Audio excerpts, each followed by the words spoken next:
नमो भगवते वासुदेवाय नमः। नमस्कार दोस्तों, कैसे हैं आप सब। बहुत स्वागत है आपके अपने ही चैनल इंस्पिरेशन ऑफ प्रेरणा में। दोस्तों, पितृ वो पूर्वज होते हैं जो पूर्व के समय में यानी पहले के समय में हमारे कुल खानदान या गोत्र में जन्म ले चुके होते हैं। पूर्वज जो कि जिनकी मृत्यु हो चुकी होती है वो ही हमारे पितृ बन जाते हैं। कुछ पूर्वज जिनकी मृत्यु होती है उन्हें तुरंत मुक्ति मिल जाती है और कुछ पूर्वजों को मुक्ति मिलने में कई 100 साल भी लग जाते हैं। ऐसा हमारे शास्त्रों में बताया गया है। ऐसी मान्यता है, शास्त्रों में ऐसा बताया गया है कि मुक्ति की प्रक्रिया ऐसी होती है कि जो भी हमारे जीवन में हमारे कर्म होते हैं, जो भी हमारी परिस्थिति होती है मृत्यु के समय, उस हिसाब से मुक्ति मिलती है पूर्वजों को। और जिन लोगों को मुक्ति नहीं मिलती या मुक्ति मिलने में समय लगता है वो पितृलोक में रह जाते हैं और अपने घर वाले लोगों से जुड़े रहते हैं। आपने कई बार सुना होगा कि कुछ लोगों के पितृ उन्हें इशारे देते हैं, स्वप्नों में आते हैं, कई तरह के डरावने सपने भी आते हैं या ऐसे नॉर्मल सपने भी आते हैं कि जो पितृ हैं वो कुछ मांग रहे हैं। पितृ दो प्रकार के होते हैं। एक वो पितृ होते हैं जिनकी मृत्यु अपनी आयु पूर्ण करने से पहले ही किसी एक्सीडेंट वगैरह से हो जाती है, या कुछ ऐसे भी पितृ होते हैं जो कि अपनी पूरी आयु करके और उसके बाद उनकी मृत्यु होती है। पितृ बहुत सारे वजह से हमसे रुष्ट हो जाते हैं। इसके कई सारे छोटे छोटे कारण होते हैं, जैसे कि अपने सगे संबंधियों से बातें छुपाना, विवाह में अच्छे तरह से निर्णय नहीं लेना, जायदाद के प्रति बहुत ज़्यादा मोह होना, घर में गलत तरह की संगति रखना, गलत तरह से आचरण करना। पितरों को मुख्य अवसरों पे, जैसे कि आपके घर में कोई शादी विवाह होता है, उन अवसरों पे याद नहीं करना, श्राद्ध आदि ना करना, उनकी मुक्ति के लिए प्रयास नहीं करना या जायदाद का गलत तरीके से इस्तेमाल करना। इस तरह के बहुत सारे कारण होते हैं जिनसे कि पितृ रुष्ट हो जाते हैं और श्राप देते हैं। इस तरह के अतिरिक्त पितृ केवल श्राप ही नहीं देते बल्कि परिवार वालों पे या किसी भी एक परिवारजन पर सीधा आक्रमण करते हैं और इनका आक्रमण बहुत ही तीव्र होता है। इस तरह से पितृ जब बाहरी आत्मा जब आक्रमण करती है तो ये किसी भी तरह की प्रक्रिया नहीं करते हैं। जिन लोगों अपनी उम्र पूरी तरह से पूर्ण करके उनकी मृत्यु होती है वो ज़्यादातर करके पितृदोष उत्पन्न नहीं करते।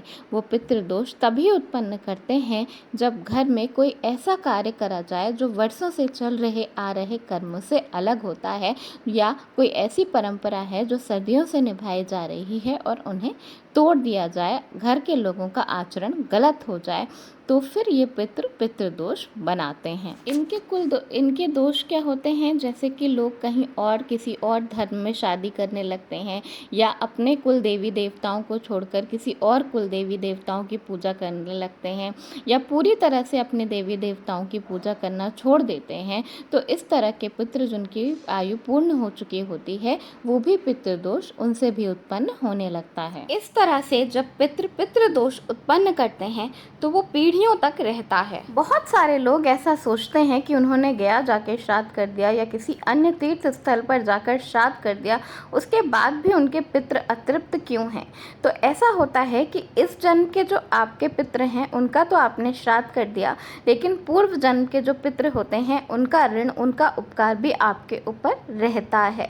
ऐसी मान्यता है कि सबसे पहले पितृलोक होता है, उसके बाद सूर्यलोक होता है और उससे भी ऊपर स्वर्गलोक होता है। इसी तरह अपने कर्मों के अनुसार जब किसी व्यक्ति की मृत्यु होती है तो सबसे पहले पितृलोक जाता है, उसके बाद सूर्यलोक जाता है, और अगर बहुत अच्छे कर्म होते हैं तो करोड़ों में से एक आत्मा ऐसी होती है जो स्वर्गलोक जाती है और परमात्मा में लीन हो जाती है। पर सभी आत्माएं परमात्मा में लीन नहीं होती, उन्हें बार बार जन्म लेना पड़ता है। कई आत्माएं, हमारे पूर्वज ऐसे होते हैं जो बार बार एक ही कुल में अपने मोह के वश या अपनी इच्छा के वश जन्म लेते रहते हैं। उनके किए गए जो भी कर्म होते हैं, अच्छे बुरे, उस हिसाब से वो उनके सूक्ष्म शरीर के साथ जुड़ते जाते हैं, और यही कर्म होते हैं जिनसे कि उन्हें अगला जन्म किसी भी व्यक्ति के वेश में या किसी इंसान के वेश में या किसी जानवर के वेश में, पशु पक्षी के वेश में, पत्तों के वेश में मिलता है। पितृदोष क्या होता है कि कई बार हमारी कुंडली में दिखाई देता है और कई बार हमारी कुंडली में दिखाई नहीं भी देता है। पितृदोष एक अदृश्य बाधा होती है जो कि हमारे पितरों द्वारा उत्पन्न की जाती है, जिसकी वजह से व्यक्ति बहुत ही परेशान रहता है। कई बार जो बाधा हमारी कुंडली में दिखाई नहीं दे रही होती है, लेकिन फिर भी उसके फल हमारे जीवन में दिखाई पड़ने लगते हैं। तो आपको पितृदोष लगा है, ये आप कैसे जान सकते हैं? आपके जीवन में हर क्षेत्र में आपको निराशा ही निराशा झेलने को मिलती है। शादी नहीं हो रही होती है या शादी बड़ी मुश्किल से हो जाती है तो वैवाहिक जीवन में बहुत कष्ट रहता है, आपके संतान नहीं होती, आपको करियर में अच्छी ग्रोथ नहीं मिल रही होती है, पढ़ाई में आपके बच्चे अच्छे नहीं होते हैं, कहीं संसार में आपको कहीं से भी कोई सफलता देखने को नहीं मिलती। मतलब जीवन के हर क्षेत्र में आपको असफलता ही असफलता देखने को मिलती है अगर व्यक्ति को पितृदोष लगा होता है। तो कैसे पता चलेगा कि आपको पितृदोष लगा है?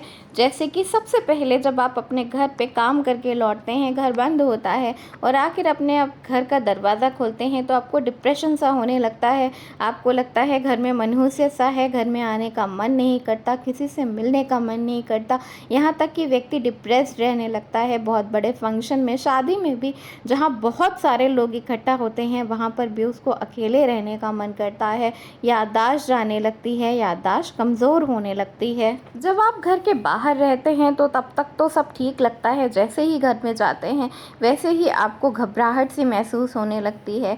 इसी तरह कई लोगों को व्यापार में वृद्धि नहीं होती, सब कुछ ठीक करते हुए, खूब मेहनत करते हुए भी आपको तरक्की नहीं मिलती, व्यापार में घाटा होने लगता है, एकदम अचानक ही ऊपर जा रहा हुआ बिजनेस नीचे जाने लगता है, या फिर आपके एम्प्लॉयज़ आपको धोखा दे देते हैं, कर्मचारी आपसे बिना बताए कुछ काम कर लेते हैं, पैसों का बड़ा नुकसान हो जाता है। और संक्षिप्त में कहें तो मनुष्य को और उसके परिवार को जीवन के हर एक क्षेत्र में बाधा उपलब्ध होने लगती है। घर में कोई भी खर्चा ना हो, खाने वाले दो ही हों, लेकिन फिर भी लगता है जैसे पैसा आखिर जा कहाँ रहा है, पानी की तरह पैसा बहता रहता है और आपको समझ में नहीं आता कि सब कुछ होते हुए भी आपको ज़िंदगी में आखिर तरक्की देखने को क्यों नहीं मिल रही है। कई बार क्या होता है कि कुछ लोगों के घर से हर वक्त दुर्गंध आती रहती है। जो लोग वहाँ पे रहते हैं वो तो हैबिचुअल हो जाते हैं, लेकिन जो लोग अंदर से बाहर से आते हैं उनके घर में अचानक अंदर, उनको बहुत अजीब सी एक महक महसूस होती है हर वक्त। उन घर में भी पितृदोष ज़रूर लगा होता है। इसी तरह खाना खाते वक्त अगर आपके थाली से या आपके खाने से बार बार बाल निकलता है तो ऐसी मान्यता है कि पूर्व जन्म का पितृदोष आपको लगा है और आपको पितृ की शांति करवानी चाहिए। इसी तरह अगर आपके घर में कोई बहुत सुंदर लड़की है या कोई बहुत अच्छा कमाऊ लड़का है, बहुत अच्छी नौकरी है, सब कुछ बहुत अच्छा है, फिर भी बहुत लंबे समय तक शादी नहीं हो रही है, बार बार शादी में अड़चन आ रही है, तो भी ये मान लेना चाहिए कि पितृदोष लगा है। इसी तरह अगर कोई बहुत अच्छा ज़मीन का टुकड़ा है, अच्छी व्यापार की जगह है, आप उसे बहुत दिनों से बेचना चाहते हैं लेकिन उसे बेचने में बार बार अड़चन आ रही है, सौदा होते होते रह जाता है, तो भी पितृदोष लगे होने की संभावना काफ़ी ज़्यादा होती है। कई बार बिना वजह बीमारियों पर पैसा खर्च होने लगता है, सारी रिपोर्ट एकदम नॉर्मल आती हैं, फिर भी इंसान के बच्चा नहीं होता, वो परेशान रहता है, तो पितृदोष लगा होता है। कोई भी निसंतान से अगर आपने प्रॉपर्टी खरीदा है या ज़मीन जायदाद लिया है तो उसकी वजह से भी पितृदोष लगता है। तो इस तरह अगर आपको किसी भी कारण से पितृदोष लगा होता है तो ये इष्ट तक आपकी प्रार्थना को, पूजा तक, भगवान तक पहुंचने नहीं देते। आपकी सभी पूजा पाठ, गृह शांति, गृह पूजा, सब कुछ व्यर्थ हो जाता है। तो आइए अब जानते हैं कि पितृदोष निवारण क्या है। तो सबसे पहले आपको समय समय पर श्राद्ध करते रहना चाहिए, गौ दान करना चाहिए, अपने पितरों के नाम से दान करना चाहिए, दक्षिणा करना चाहिए, कुआं तालाब खुदवाना चाहिए, प्याऊ लगवाना चाहिए। गौ दान करना बहुत बड़ा दान माना जाता है। इसी तरह हो सके तो कन्या दान करना चाहिए। पितृदोष को शांत करने के लिए विष्णु भगवान के सभी मंत्रों का जाप करना चाहिए। यहाँ तक कि शास्त्रों में बताया गया है कि श्रीमद् भगवत गीता का पाठ और श्रीमद् भागवत कथा का पाठ भी जरूर करना चाहिए। पितृदोष के हिसाब से 28,000 55,000 मंत्र जाप करवाना चाहिए, जो कि बहुत सारे पुराणों और वेदों में हमारे दिए गए हैं पितृदोष शांति के लिए। ये मंत्र आप स्वयं भी पढ़ सकते हैं या फिर आप किसी ब्राह्मण से भी करवा सकते हैं।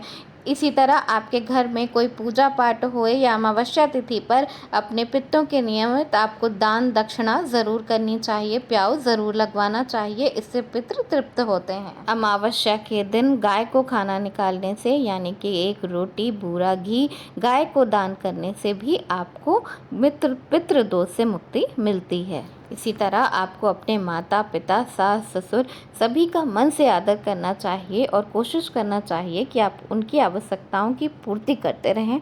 ऐसा करने से आपके पितृ शांत होते हैं। प्रतिदिन दुर्गा सप्तशती और सुंदर कांड का पाठ करने से भी बहुत हद तक आपको पितृ दोषों से मुक्ति मिलती है। शास्त्रों में सूर्य को पिता का पूरक बताया गया है, तो आपको हर दिन सुबह तांबे के लोटे में जल लेकर उसमें थोड़ा सा गुड़ डालकर, उसमें गुड़हल का फूल डालकर, उसमें लाल चंदन का चूरा डालकर भगवान सूर्य को जल देना चाहिए और उसके बाद उसी लोटे में जल लेकर दक्षिण दिशा की तरफ मुंह करके अपने पितरों को जल देना चाहिए। ऐसे करने से पितृ प्रसन्न होते हैं, उन्हें ऊर्ध्व गति प्राप्त होती है, मतलब वो पितृलोक से निकलकर सूर्य लोक की तरफ बढ़ते हैं। इसी तरह अमावस्या के दिन या पितृपक्ष में पीपल की परिक्रमा करें। आपको पीपल का वृक्ष, व्रत का वृक्ष यानी कि बरगद का वृक्ष किसी भी मंदिर के परिसर में या किसी बहुत बड़े गार्डन में आपको लगाना चाहिए और उसके बाद उसकी देखभाल करें, उसमें पानी डालें। ऐसी मान्यता है कि जैसे जैसे पेड़ बढ़ता जाएगा, फलता फूलता जाएगा,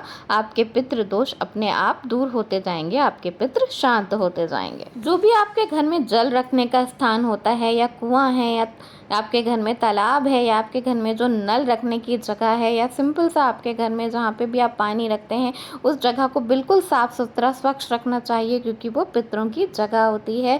जानवरों के लिए प्याऊ आपको ज़रूर लगवाना चाहिए। अगर पितृ दोष से आप बहुत ही त्रस्त हैं तो आपको अपने पितरों को दक्षिण की तरफ मुँह करके प्रणाम करना चाहिए और उनसे अपनी तकलीफ़ों के लिए माफ़ी मांगनी चाहिए, उनसे अपनी तकलीफ़ों के लिए मुक्ति मांगनी चाहिए। फिर घर हो या शिवालय में आपको गायत्री मंत्र का 1.25 लाख जाप कराना चाहिए। इसके उपरांत आपको हवन कराना चाहिए और इसका पूर्ण फल आपके पितरों को मिल सके, इसके लिए आपको तर्पण करना चाहिए, श्राद्ध करना चाहिए।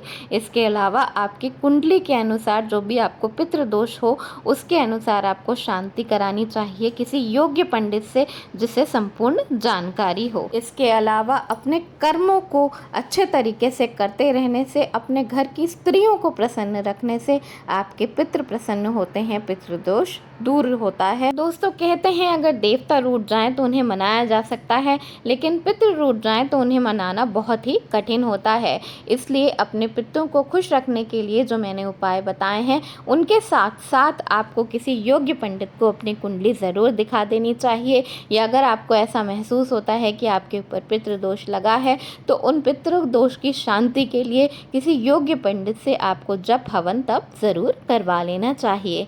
धन्यवाद। वीडियो पसंद आया हो तो लाइक ज़रूर करिएगा, दोस्तों में शेयर कर दीजिएगा और चैनल पर नए हैं तो चैनल को सब्सक्राइब कर दीजिएगा। धन्यवाद। राधे राधे।